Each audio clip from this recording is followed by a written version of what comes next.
할아버지, 제발 죽지 마세요. 우리가 얼마나 찾았는데요. 찬바람이 매섭게 부는 겨울. 서울 쪽방촌 75살 노인이 혼자 죽어가고 있었습니다. 그때 3명의 젊은이가 문을 두드렸습니다. 3년 동안 서울의 모든 쪽방촌을 뒤진 끝에 찾아낸 그 노인. 대체 이 노인은 누구일까요? 왜 이들은 3년이나 그를 찾아 헤맸을까요? 20년 전 폐지를 주우며 겨우 연명하던 한 노인이 있었습니다. 통장 잔액 12만 원. 한 달 생활비 전부였습니다. 그날 밤 그는 결심했습니다. 5만 원을 고아원에 보내기로. 자신의 밥을 줄이고 추위를 견디며 20년 동안 매달 돈을 보냈습니다. 그 돈으로 아이들은 신발을 샀고 학교에 갔고 꿈을 꿨습니다. 세월이 흘렀습니다. 노인은 아이들이 자신을 잊었을 거라 생각했습니다. 하지만 그 아이들은 잊지 않았습니다. 어른이 된 그들은 고아원 기록이 불에 타 없어졌는데도 포기하지 않았습니다. 박태식, 쪽방촌, 폐지 수집.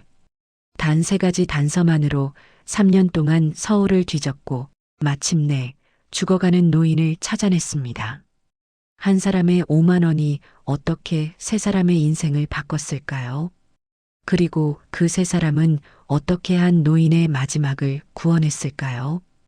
이것은 우리가 잊고 있던 진짜 기적에 대한 이야기입니다. 지금부터 들려드리겠습니다. 구독, 좋아요, 알림 설정 부탁드립니다. 겨울이었습니다. 서울 어느 쪽방촌 골목 깊숙한 곳 3평 남짓한 방 안에서 75살 박태식 노인이 낡은 이불 속에서 몸을 떨고 있었습니다. 천장에는 곰팡이가 검게 번져 있었습니다. 벽지는 군데군데 떨어져 나갔고 창문 틈으로는 매서운 외풍이 스며들었습니다. 전기장판은 반쪽만 간신히 작동했습니다. 오른쪽은 따뜻했지만 왼쪽은 얼음장처럼 차가웠습니다. 노인은 몸을 웅크린 채 오른쪽으로만 몸을 기울였습니다. 손가락 끝이 저리도록 차가웠습니다. 피가 제대로 돌지 않는 듯 했습니다. 며칠째 제대로 된 음식을 먹지 못했습니다. 수도가에서 받은 물만 조금씩 마셨습니다. 배는 고팠지만 일어날 수가 없었습니다. 사흘 전이었습니다.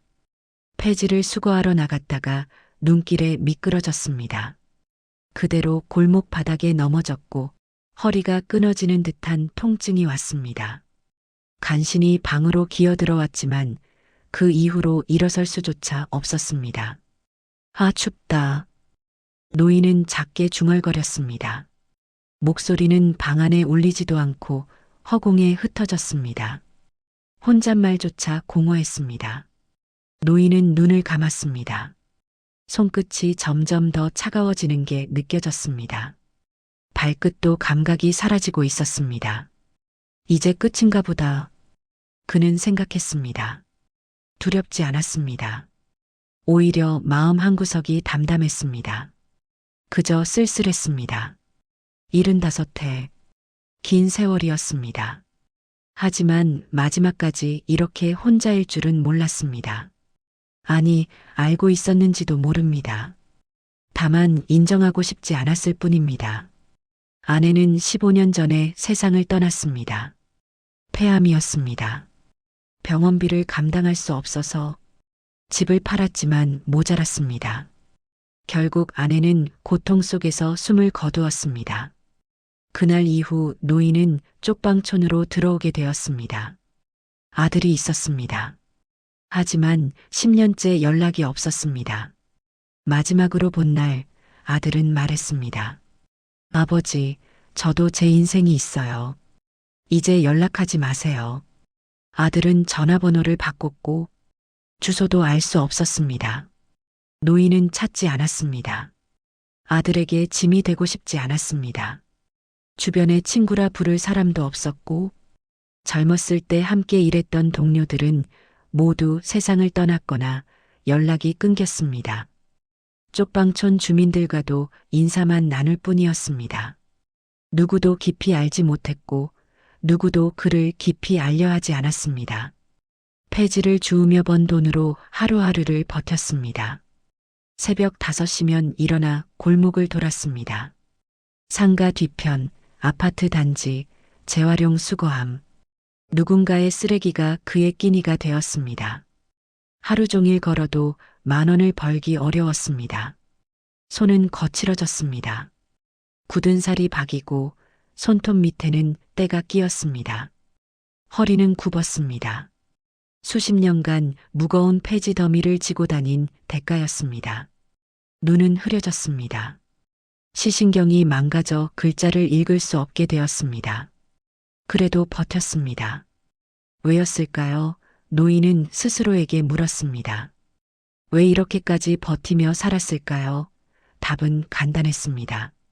누가 날 기억이라도 해줄까 싶어서. 살아있으면 누군가 자신을 기억할지도 모른다는 희망. 그 희미한 희망 하나로 버텼습니다. 혹시 아들이 찾아올지도 모른다는 기대. 혹시 누군가 자신의 이름을 부를지도 모른다는 바람.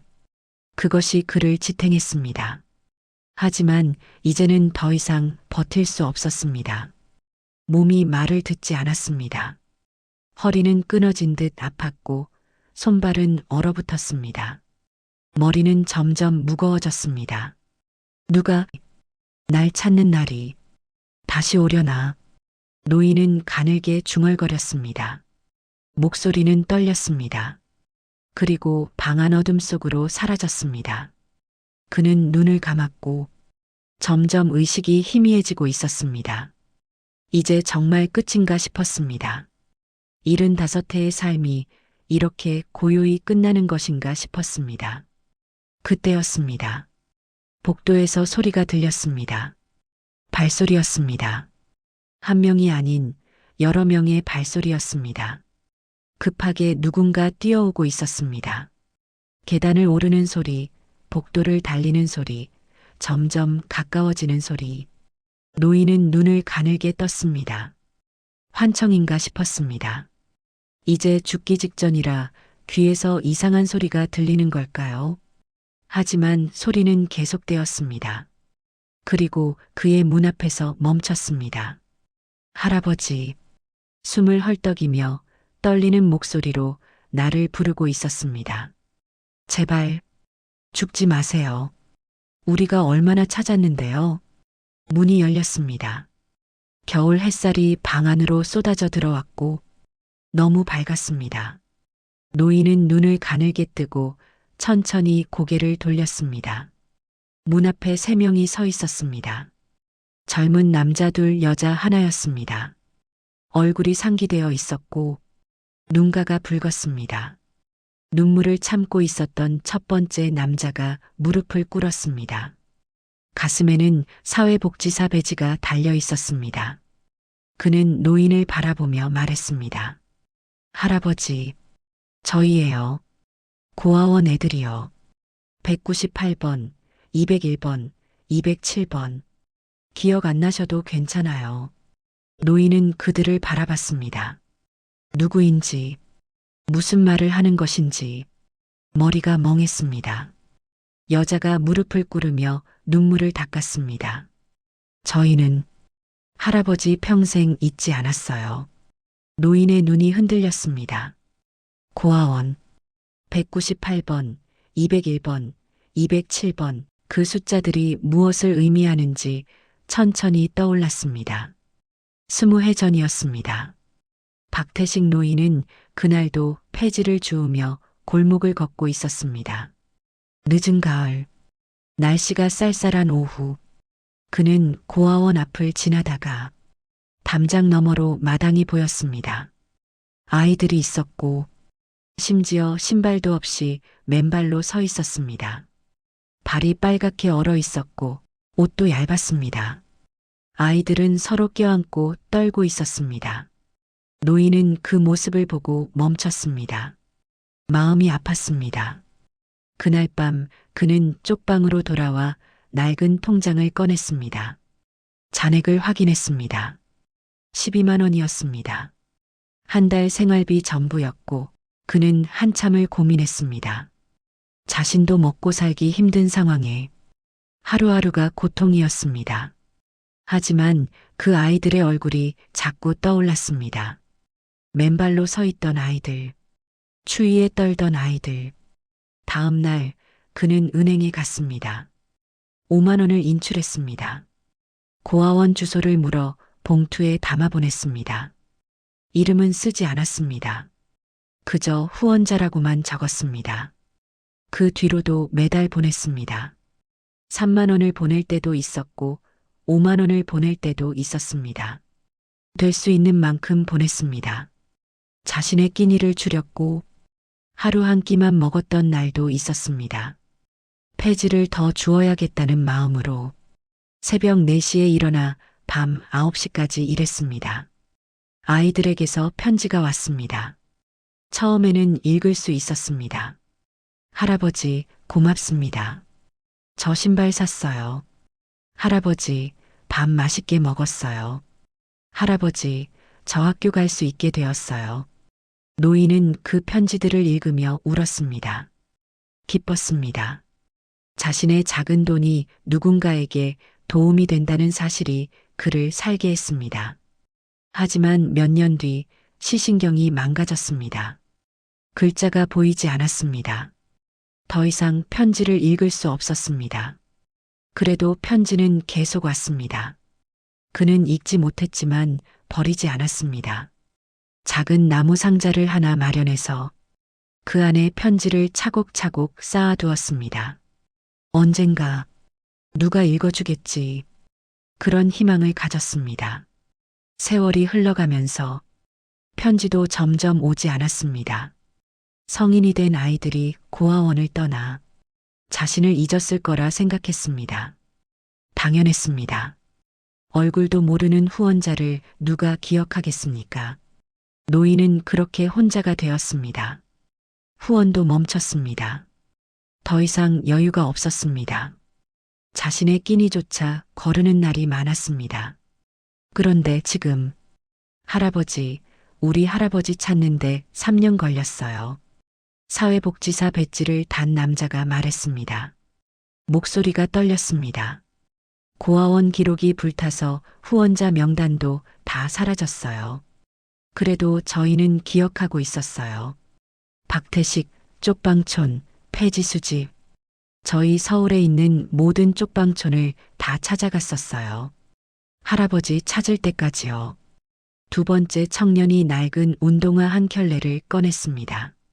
너덜너덜했지만 소중히 간직한 듯 깨끗했습니다. 이거요. 할아버지 돈으로 산 거예요. 이거 신고 학교 갔어요.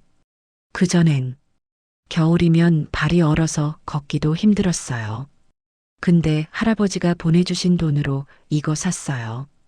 처음 신었을 때 울었어요. 여자는 대학 졸업장을 펼쳤습니다. 손이 떨렸습니다. 이것도요. 할아버지 후원금으로 학비 냈어요.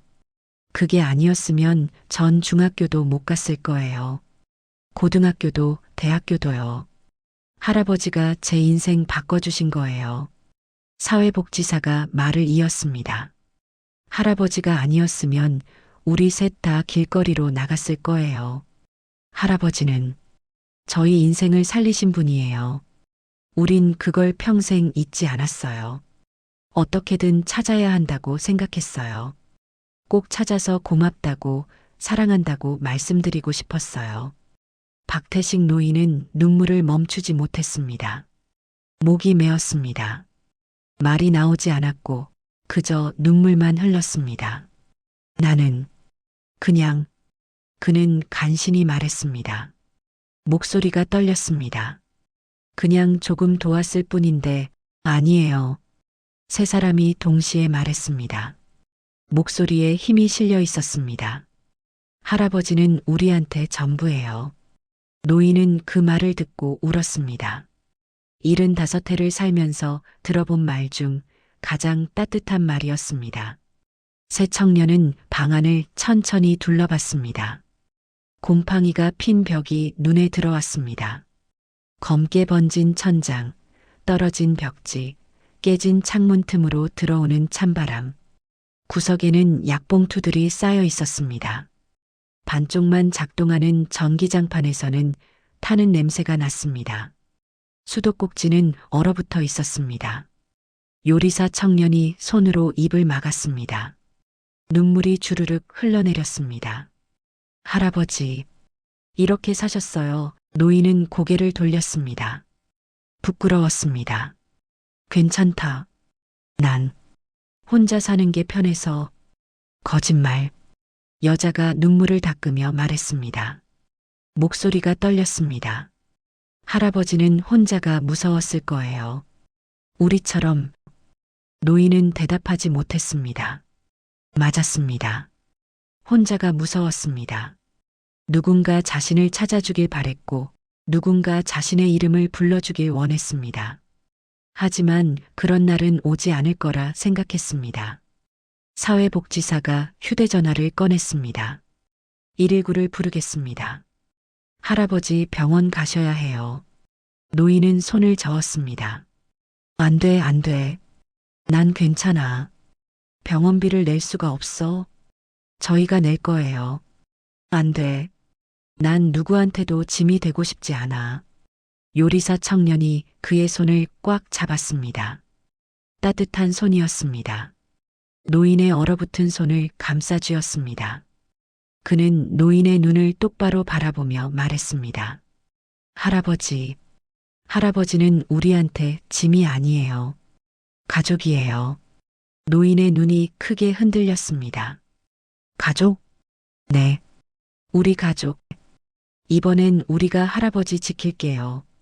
절대 놓지 않을게요. 그 말을 듣는 순간 박태식 노인은 무너져 내렸습니다. 75해 동안 쌓아온 외로움이 한꺼번에 무너졌습니다.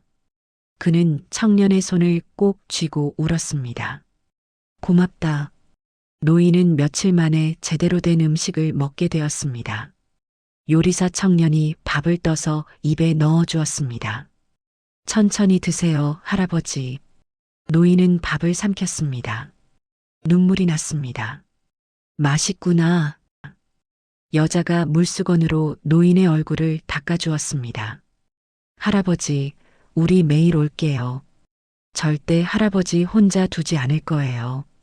사회복지사가 말했습니다. 할아버지 퇴원하시면 저희가 집 구해드릴게요. 쪽방은 이제 안 가셔도 됩니다. 노인은 고개를 저었습니다. 너희한테 그렇게까지.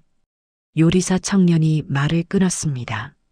할아버지는 20년 동안 저희 밥 먹여주셨잖아요. 이제 우리가 할아버지 보살펴드릴 차례예요. 노인은 더 이상 거절할 수 없었습니다. 눈물만 흘렀습니다.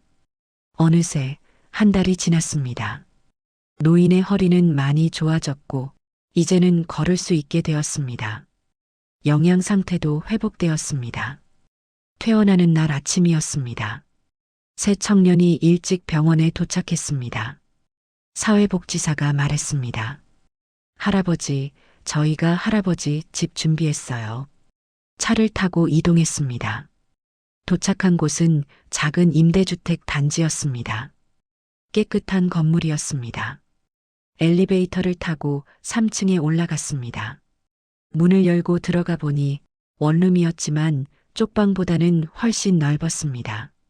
창문이 커서 햇살이 가득 들어오는 따뜻한 방이었고 새 전기장판과 온풍기가 놓여 있었습니다.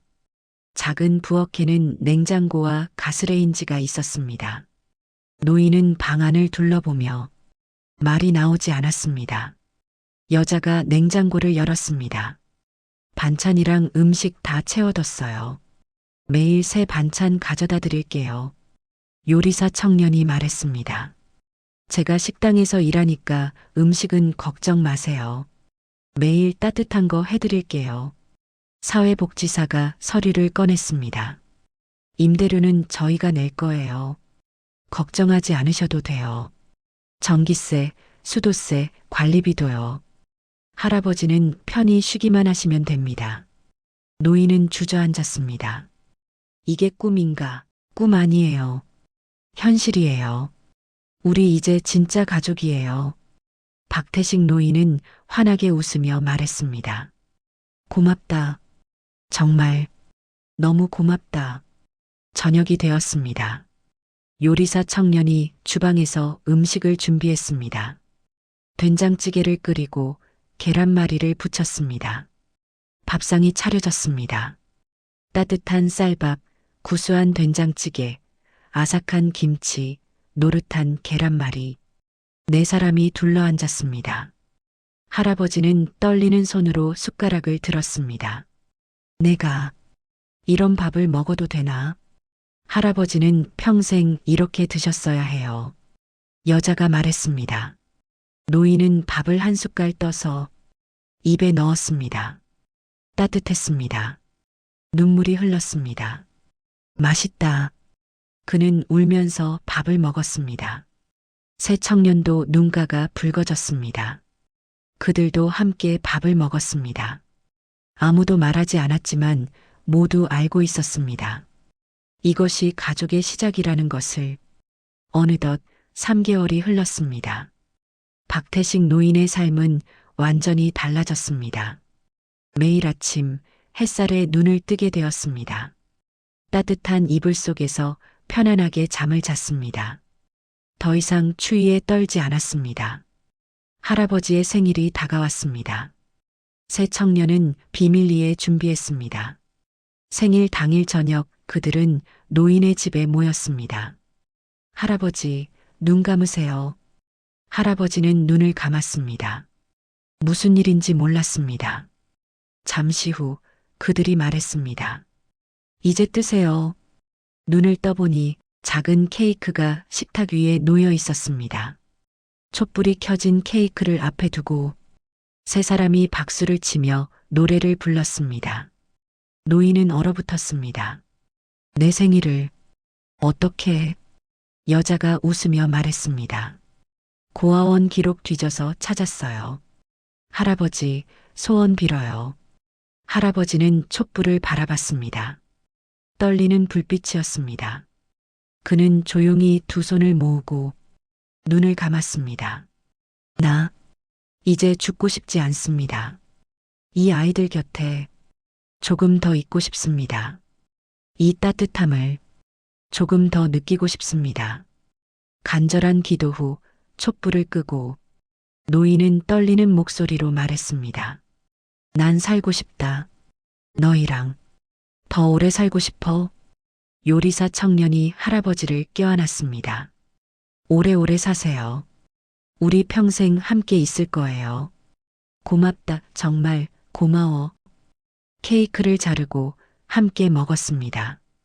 달았습니다. 할아버지는 케이크를 먹으며 생각했습니다. 내 인생에서 가장 달콤한 생일이다.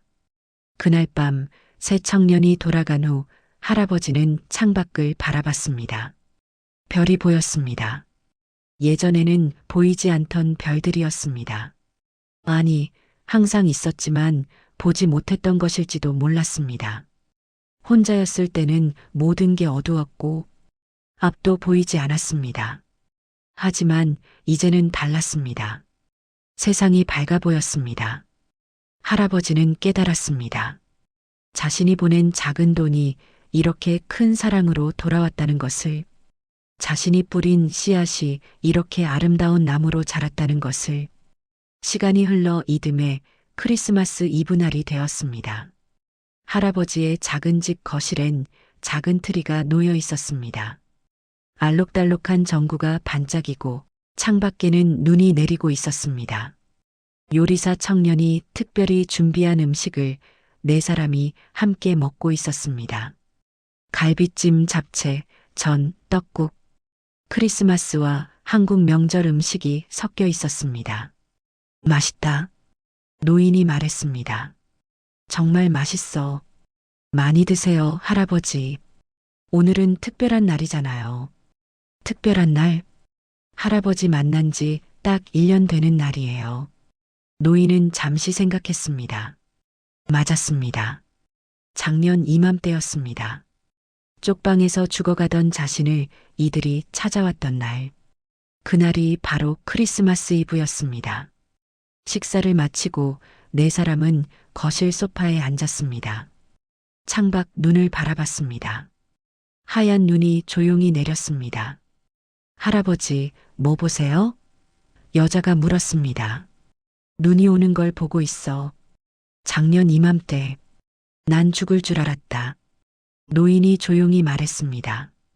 추워서, 배고파서, 외로워서 정말 끝이라고 생각했어. 이제 안 그러셔도 돼요. 그래. 이제는 안 그래도 되는구나. 사회복지사가 말했습니다. 할아버지, 저희한테 할 말씀 없으세요? 할 말? 네. 1년 동안 저희랑 살아보시니까 어때요? 노인은 새 청년을 차례로 바라봤습니다. 198번, 201번, 207번. 이제는 번호가 아니었습니다. 민준이, 지훈이, 수연이. 이름이 있었습니다. 얼굴이 있었습니다. 그리고 무엇보다 가족이었습니다. 너희가, 노인의 목소리가 떨렸습니다. 너희가 내 인생에서 가장 큰 선물이다. 저희도요. 세 사람이 동시에 말했습니다. 할아버지가 저희 인생에서 최고의 선물이에요. 민준이 말했습니다. 할아버지 아니었으면 전 사회복지사 안 됐을 거예요. 할아버지가 저한테 베푸는 게 뭔지 가르쳐 주셨거든요. 지훈이 말했습니다. 저도요. 할아버지 덕분에 요리사가 됐어요. 누군가를 위해 음식 만드는 게 얼마나 행복한지 배웠어요. 수연이 말했습니다.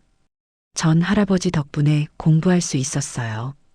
그리고 사람을 사랑하는 법을 배웠어요. 노인은 눈물을 흘렸습니다. 고맙다. 너희가 이렇게 자라줘서 정말 고맙다. 이제 난 혼자가 아니구나. 노인이 중얼거렸습니다. 네. 우린 가족이에요. 세 사람은 할아버지를 껴안았습니다. 창밖엔 눈이 계속 내렸지만 방 안은 따뜻했습니다. 트리의 전구가 반짝였습니다. 크리스마스 캐럴이 조용히 흘렀습니다. 박태식 노인은 깨달았습니다. 기적이란 특별한 게 아니었습니다. 하늘에서 번개가 치고 바다가 갈라지고 죽은 사람이 살아나는 것만이 기적이 아니었습니다. 누군가를 향한 작은 온기, 누군가를 위한 작은 손길, 그게 기적이었습니다. 밤이 깊어갔습니다. 노인은 혼자 남았지만 더 이상 외롭지 않았습니다. 모레도 그 다음 날도 또 누군가 찾아올 테니까요. 창밖을 바라보니 하얀 눈이 펑펑 내리고 있었습니다. 작년 이맘때는 이 눈이 무서웠습니다. 추위와 죽음을 의미했습니다. 하지만 이제는 달랐습니다. 눈이 아름다워 보였습니다. 그는 눈을 감고 생각했습니다. 이젠 혼자여도 두렵지 않아. 지금 내 곁엔 소중한 사람들이 있고 나를 찾아주는 사람들이 있어. 76의 겨울은 그의 인생에서 가장 따뜻한 봄이 되었습니다. 한 사람의 작은 손길이 새 아이의 인생을 살렸고 그 아이들이 한 노인의 마지막을 구원했습니다. 우리에게 필요한 건 엄청난 돈도 특별한 능력도 아닙니다. 누군가를 향한 작은 마음 하나면 됩니다. 그 작은 마음이 세상을 바꿉니다.